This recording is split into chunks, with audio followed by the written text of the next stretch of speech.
우리는 어디 살고 있을까요? 무슨 말 하려는 것입니까? 한국 땅 성남시 또는 광주시, 수원시, 여주시 등의 주소를 묻는 것이 아닙니다. 우리가 사는 땅에 대한 이야기입니다.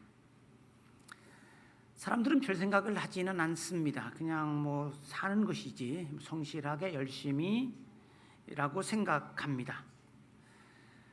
왜 한국 땅에 이 시기에 우리가 태어났는지, 또 우리는 어디로 가고 있는지, 그래서 어떻게 살아야 하는지, 소위 이런 철학적 질문을 던지기에는 너무 먹고 살기에도 정신이 없게 바쁘고, 그래서 어딘가에서 태어나서는 별 생각 없이 조금 더 잘 살아보겠다고 하는 그런 마음으로 열심히 살다가 언젠가는 남들이 그러듯이 나도 죽는 것이다. 근데 그것을 좀 더 민감하게 생각하고 살펴보고 깨달은 사람도 있죠. 내가 어디 살고 있으며, 즉 이 땅은 어떻게 생긴 거고, 우리의 머리 위의 하늘은 도대체 뭐고, 우리가 지금 이곳 사는 저 하늘은 단순한 공간인지 어떤 분의 처소인지, 그리고 햇빛과 비라고 하는 것은 어떤 것이고, 심고 거두는 것 안에서 자라는 것을 관찰하면서 뭔가 자라게 하는 분이 있는 것 같고, 그것을 소위 땅이 아니다라고 하는 것을 보는 사람은 감사하지 않을 수 없고, 함부로 살 수 없고, 게으르게 살 수 없고, 해악을 끼치며 살 수 없다는 것입니다. 그래서 살아가는 이유를 발견하고 생의 의미를 찾고 소명에 이끌려 살아가는 사람들입니다. 그냥 내가 원해서 태어난 거 아니고 어느 날 보니 땅에 던져진 존재, 이 철학자들이 말하듯이 실존주의 철학자들이, 그리고 내가 원하지 않게 저 죽음을 향해서 계속 달려가는 것이 인생이다. 이게 이제 일상적인 소위 말하는 신앙과 관련 없는 사람들의 이야기입니다. 우리는 뭐라고 표현합니까? 하나님이 세상에 보내서 왔다고 이야기하고, 우리는 어디로 돌아갈까요? 하나님께로 돌아갑니다. 우리가 성서를 펼치면 마주 대하게 되는 이 첫 번째 문장이 가지는 의미가 어떤 것인지를 아는 사람들은 많지 않습니다. 얼마나 큰 뜻을 담은 문장이며 그렇게도 놀라운 문구인지를, 사실 창세기 1장 1절은 신앙의 대선언입니다.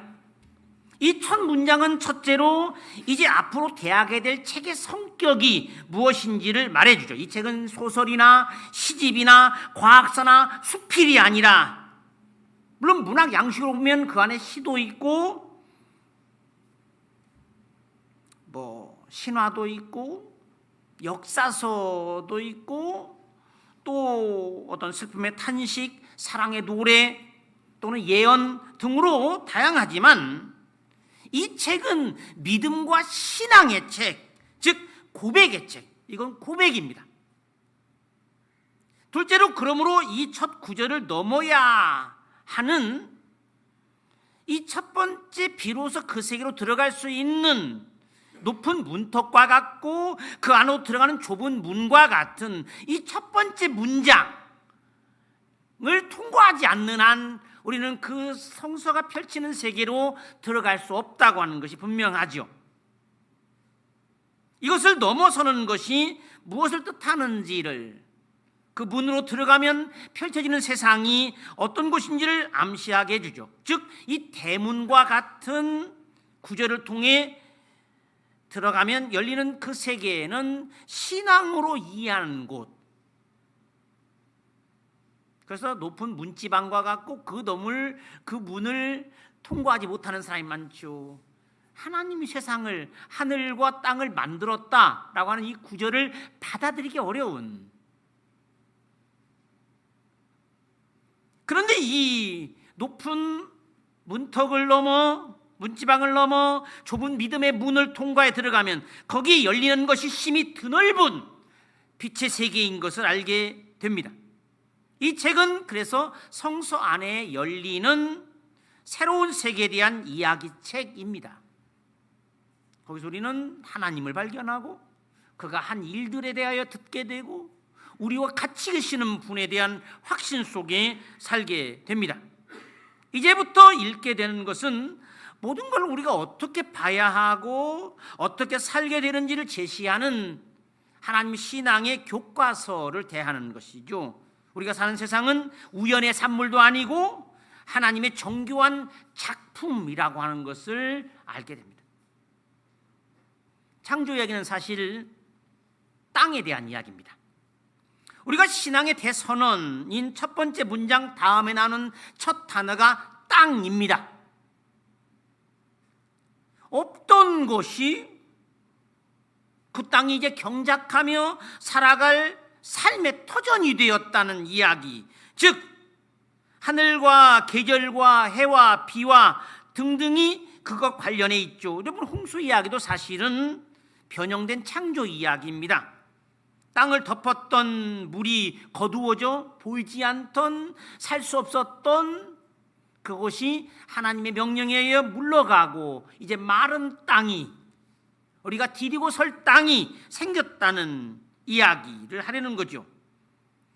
창조로 하나님이 물을 막아주셔서 사람들이 사는 땅에 더 이상 넘어오지 못하도록 경계를 정하여 물이 서해 바다에서 이곳까지 넘치지 못하도록, 그래서 침범할 수 없는 경계가 세워졌죠. 물들은 하나님이 무서워 이곳으로 들어오지 못합니다. 보이지 않는. 그래서 여러 표현들이 있잖아요. 하늘을 장막처럼 펼치셨다는 표현도 있고, 바다 위에 털을 박았다는 표현도 있고, 물 위에 카페트처럼 땅을 펼쳤다는 이야기. 그 땅은 계속 하나님이 바꾸는, 카페트를 바꿀 때마다 색깔이 변하죠. 녹색이었다가 어디 가면 노란색이었다가 황금색으로 바뀌었다가 등등. 창조 이야기는 그 땅에 대하여, 즉 우리는 어디 살고 있는가에 관하여 말하는 것입니다. 말하자면 하나님이 만드신 곳이고 사람들에게 삶의 터전으로 선물하신 곳. 창조 이야기는 하나님께서 아무것도 없는 황량하고 빈 공간에 골격을 세우시고 우리 건축하듯이, 그리고 그 안에 필요한 것들을 설치하고 해와 달과 별들 등을 달아놓으시고 등처럼 그 과정으로 묘사가 되죠. 그리고 사람들이 만들어집니다. 사람이 사는 집이 만들어졌고 그 집에 살 수 있는 사람이 만들어졌죠. 창세기 1장부터 2장의 창조 이야기는 사실은 2장 4절 전반절과 하반절을 기점으로 전환되게 되는데, 처음 어떻게 되냐면 하나님이 하늘과 땅을 만드시던 때 이야기에서 하나님이 땅과 하늘을 만드시던 이야기로 전환되어 가죠. 마치 처음 이야기가 모든 것이 갖추어진 집에 사람이 들어가 사는 모습이었다면, 두 번째 이야기는 사람이 살면서 필요한 것들을 갖춰가는 살림살이를 하나씩 마련하는 듯한 방식으로 이야기가 진술됩니다. 이 창조 이야기의 절정은 사람 이야기죠. 사람 만든 이야기인데, 이 첫 번째 창조 이야기의 마지막 절정은 아담을 만든 것이고, 두 번째 창조 이야기의 마지막은 하와를 만든 이야기입니다. 이 모든 것의 관리자로 만들어진 사람 창조 이야기는 물론 나중에 따로 하겠지만, 따지고 보면 사람들이 살도록 만들어진 이 땅은 하나님이 만드신 거룩한 땅. 물론 땅에 거룩한 장소가 있죠. 성전이 있고 우리가 지금 성지순례를 간다고 하는 이스라엘 땅이 있고, 하지만 이 땅 자체가 거룩한, 하나님이 만드신 거룩한 땅. 우리가 어디 살고 있느냐, 이 얘기를 여기서 하고 있습니다. 하나님이 특별하게 구분한, 사람이 살도록 낮에는 해가 밤에는 달이 뜨고 아름다운 별들을 볼 수 있고 씨를 뿌리고 거두는 과정 속에 말하자면 이 모든 것이 땅의 생산과 거둠을 위하여 작용하는 것. 홍수 이야기의 끄트머리인 창세기 8장에 보면 땅이 있을 동안에는 심음과 거둠과 추위와 더위와 여름과 겨울과 낮과 밤이 쉬지 아니하리라. 즉 모든 게 이것을 위하여 기능하고 있는 거죠. 겨울도 여름도 가을도.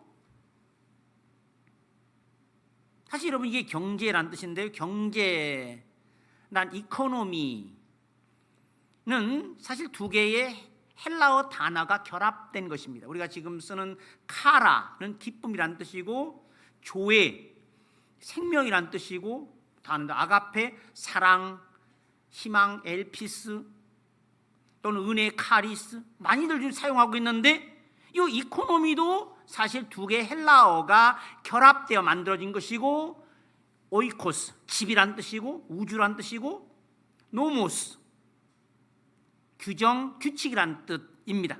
즉 하나님이 우주를 경영하는 법칙, 만물이 모두 풍요롭게 먹고 살 수 있도록 운용하시는 그것. 그래서 이 이코노미라는 말을 신학은 경륜, 섭리라는 말로 번역을 합니다. 조화와 신비로움을 경험하며 그의 피조물들은 자신을 만들고 보살피는 창조주를 노래하고 삽니다. 그가 지은 그의 모든 작품들은 각자 자신의 목소리로 조화롭게 창조주를 찬송하는 연주회장, 교회는 작은 소극장, 온 우주는 하나님을 노래하는 거대한 콘서트홀이라고 하는.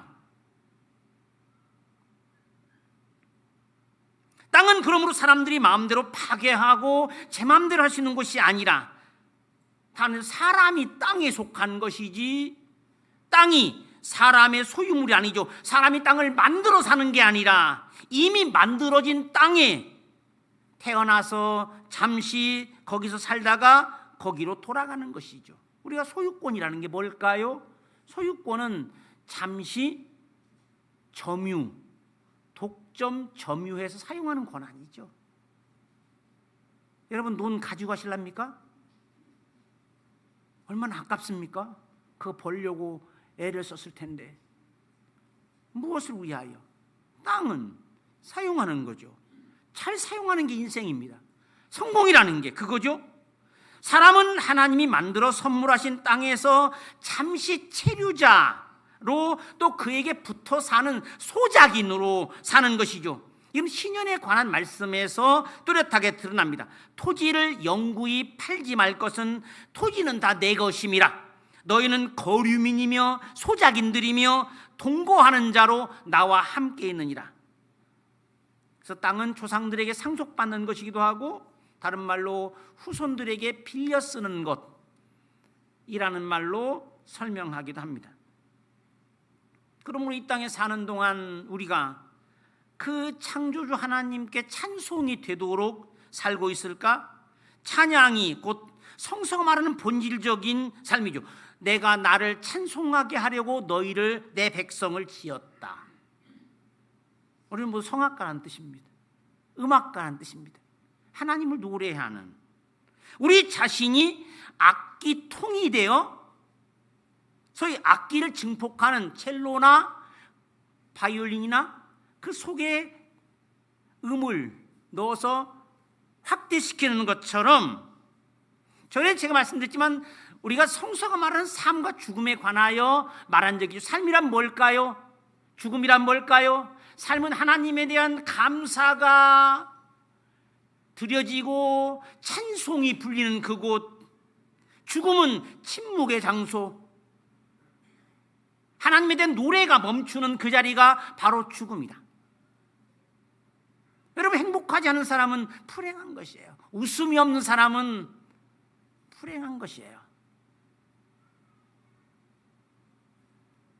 그렇게 감사와 찬송 여부로 삶과 죽음이 구분되죠. 제가 이번에 휴가를 갔다가 해금강을 좀 보고 왔습니다. 혹시 해금강이 어디 있는지 아세요? 예, 저기 멀리 거로 시작되는 곳에 입을 벌리면 자연이 빚어낸 절경을 감상하는 기쁨이 있었고, 창조주의 조각풍을 보면 저절로 찬송이 나오고, 예전에 내가 알프스를 올랐을 때 독일어 시편 103편 1편이 있는 것을, 내 영혼아 주를 찬송하고 그의 거룩한 이름을 찬송하라. Lobe den Herrn meine Seele und was in mir ist seinen heiligen Namen. 너무나 저절로 이렇게 애워져. 얼마나 아름다운지. 거기에서 하나님을 찬송하는 자연의 노랫소리를 들을 수 없고, 또 그것들의 합창에 맞춰 찬송을 부를 수 없는 이가 있다면, 그는 이 땅에서 살아갈 그런 감성을 가지지 못한 이가 있다면 어찌 이 땅에서, 하나님이 만드신 땅에서 살아갈, 또 살아가는 것일 수 있을까? 그래서 오늘 찬송가 한 장을 같이 조금 불러볼까 하는데, 찬송가 78장인데 먼저 저희 아이들이 이제 이번 화요일에 떠나게 될 아이들이 아직 남아 있어서 78장 1절을 악기로 함께 연주하는 걸 듣고, 찬송을 좀 아시나? 이 찬송? 익숙한 찬송이신가요? 함께 불러보도록 하겠습니다. 1절은 악기로, 1절부터 3절은 우리 다 같이 부르도록 하겠습니다.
같이 해지고 왕온 깃들 때 동편에 달이 떠올라 밤마다 귀한 소식을 이 땅에 두루 전하네. 행성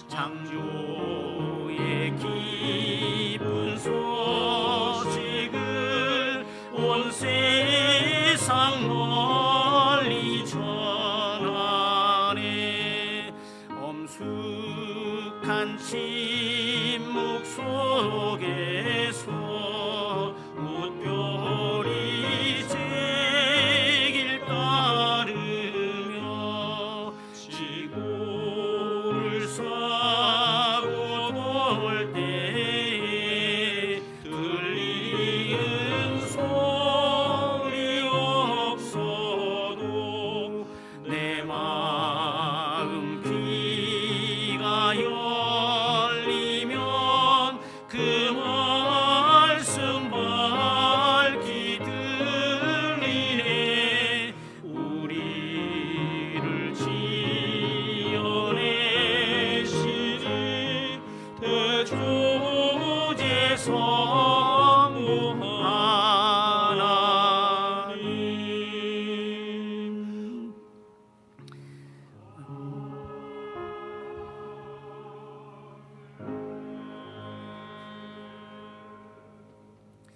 우리는 믿음으로 하나님이 세상을 지으신 줄을 알고 있고, 믿음은 이 지식을 주고, 우리가 전에 말한 대로 신앙의 지식이 곧 우리의 믿음의 뿌리입니다.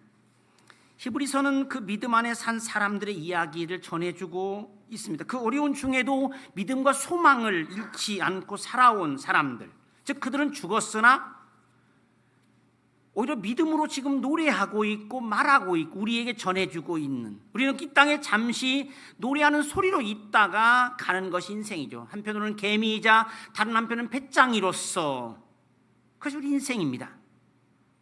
그럼 우리는 근본적으로 피조물들이 부르는 노래의 선창자로서 영원히 없어지지 않을 아름다운 노래를 부르는, 또는 그들의 지휘자로서 그 임무를 다하고 있을까? 하나님께 산 제사가 될 만큼 우리의 삶은 하나님께 대하여 산자로 여기며 살고 있을까? 우리는 창조주에게 드려지는 노래가 되고 있을까? 그가 기꺼이 우리의 삶을 들여다보며 웃음을 지으시고 우리가 사는 삶을 노래로 들으실까? 물론 우리는 이렇게 나 하나 한다고 뭐가 달라질까? 에너지 절약을 하고 소등을 하고 아껴 쓰고 일회용품을 사용하지 않고 쓰레기 분리수거하고, 공해 차량 한 번만 매연을 배출하면, 공장에서 사고 한 번만 나면, 제트 비행기가 한 번 운행하면 모든 것이 허사가 되고 우리의 노력은 세 발의 피가 되지 않을까? 우리 노력이라는 게 무슨 의미가 있을까? 저는 그때 늘 남아프리카를 배경으로 하는 영화 더 파워 오브 원, 한 사람의 힘이라는 1992년도 영화를 자주 떠올립니다. 하나가 만들어내는 그 위대함, 하나님은 한 사람의 숨결을 거대한 태풍으로 만들기도 하시죠. 무엇보다도 하나님은 각자에게 물으시기 때문입니다. 이 로마서 14장 2절에 보면 사람마다 각자 하나님께 직고하리라, 직접 그의 질문에 대답해야 한다.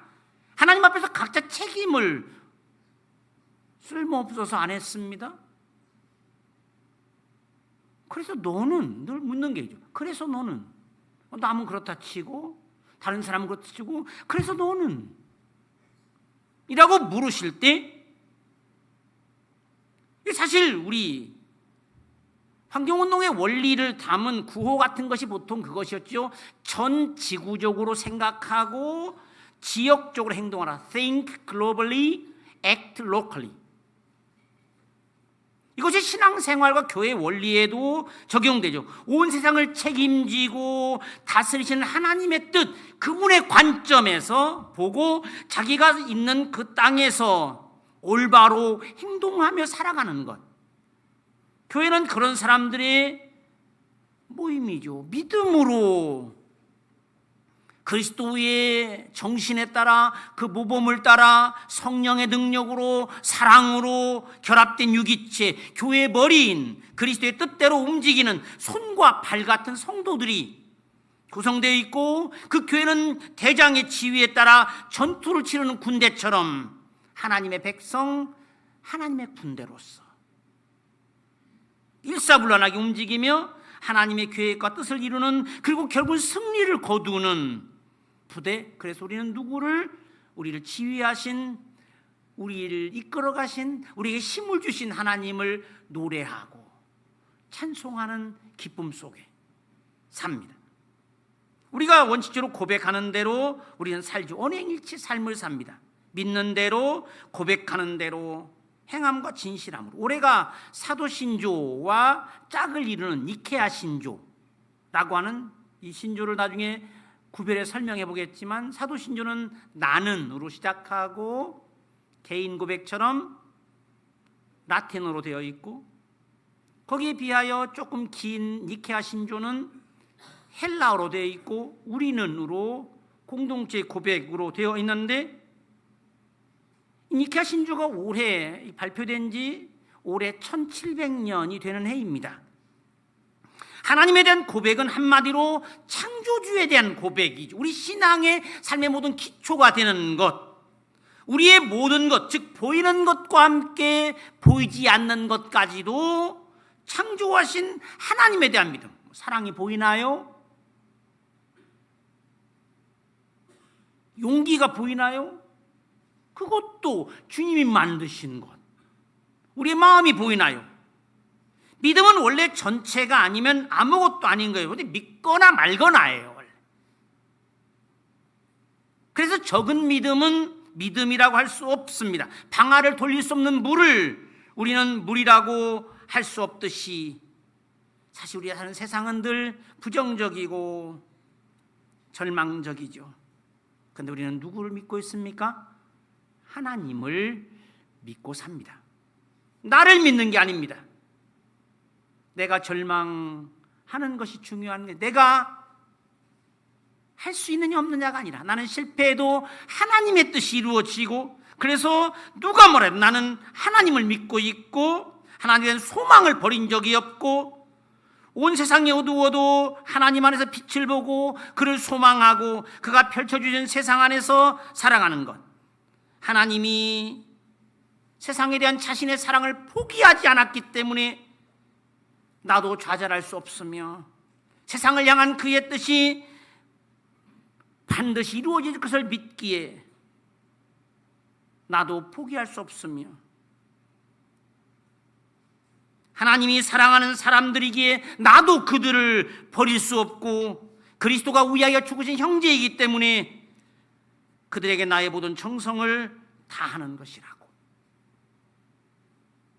그 하나님과 함께 대화하는 기도가 내 삶이고 그분을 노래하는 기쁨이 내 일상이고 기도하는 대로 즉 기도가 알려주는 지혜대로 그리고 그거 기도가 이끄는 힘에 따라 사는 찬송의 생활.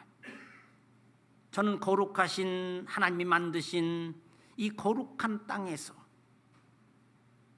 거룩한 사람으로 살려고 정결하고 온전한 사람으로 살려고 그리고 이 땅이 하나님 만든 그 목적에 어울리게 그 땅이 되도록 하기 위하여 애쓰며 삽니다. 언제까지일지는 알 수 없으나 내 운명이 주님의 손에 있고 우리가 사는 땅에서 허락된 시간만큼 하나의 노래가 되고 하나의 시가 되고 하나의 기도가 되고 하나의 향기가 되도록 성실히 살 것이고 그가 부르면 기꺼이 모든 걸 내려놓고 자유로운 영혼이 되어 이 거룩하고 아름다운 그러나 좁고 답답한 땅을 떠나 날아가려고 합니다. 부디 우리 모두가 이 성서의 첫 문장에 표현되어 있는 믿음의 문턱을 넘고 신앙의 좁은 문을 통과해 세상이 하나님이 만드신 삶의 터전이고 우리가 지금 그가 만든 땅에서 살고 있다고 하는 그가 지으신 형상으로 우리가 살고 있다는 사실을 기억하고 거기에 걸맞게 살아갈 수 있기를 주님의 이름으로 축원합니다. 하나님 아버지 감사합니다. 우리는 하늘과 땅을 창조하시고 우리를 지어 이 땅에서 살게 하신 주님을 믿는 사람들입니다. 누가 뭐래도 우리는 세상을 만드신 창조주이신 하나님을 알고 믿고 주님을 섬기며 주님의 뜻에 맞게 살게 하십니다. 그 하나님께 감사합니다. 우리를 지키시는 분이시며 우리를 돌보시고 살펴주시는 분이신 주님처럼 우리도 자연과 환경을 아름답게 지켜가며 관리하며 살게 해주시옵소서. 그저 하늘 아버지의 뜻대로 참 아들로 사신 우리 주님 예수 그리스도 안에서 새로운 피조물이 된 우리도 이 하나님의 가족에 맏아들인 예수 그리스도를 본받아 이 땅에 사는 동안 평생 하나님의 형상을 입은 이들로 살아가게 해주시옵소서. 예수 그리스도의 이름으로 기도하옵나이다. 아멘.